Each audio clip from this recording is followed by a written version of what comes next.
விபத்துல சிக்கிய மாணவர் எக்ஸாம் எழுத வீல் சேரோட வந்திருக்காரு. காலம் என்னும் தோழன் உன்னோடு தடைகளை மீறு மாறுமோ தானா நிலை எல்லாமே தன்னாலே.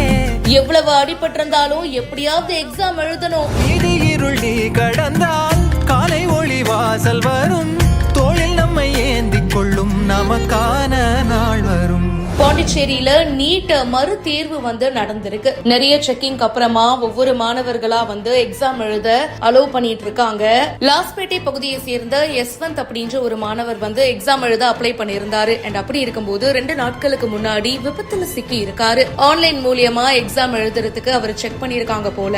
ஆனா சரியான ரெஸ்பான்ஸ் கிடைக்கல அப்படின்னு கூறப்படுது. அதனால பரவாயில்ல, என்னதான் அடிபட்டு இருந்தாலும் எக்ஸாம் எழுதுறதுதான் முக்கியம் அப்படின்னு சொல்லிட்டு வீல் சேரோட எக்ஸாம் சென்டர் வந்துட்டாரு. என்ன நடந்தாலும் பாத்துக்கலாம், எப்படியாவது எக்ஸாம் மட்டும் எழுதினா போதும். கால்ல கட்டோட கையில காயத்தோட எக்ஸாம் சென்டருக்கு வந்தவர எக்ஸாம் எழுதவும் அலோவ் பண்ணிருக்காங்க. இந்த வீடியோ பத்தின உங்களுடைய கருத்துக்களை கமெண்ட் செக்ஷன்ல சொல்லுங்க. மேலும் பல செய்திகளுக்கு பிஹைண்ட் நியூஸ் வாட்ஸ்அப் சேனலுக்கு இப்பவே ஜாயின் பண்ணுங்க.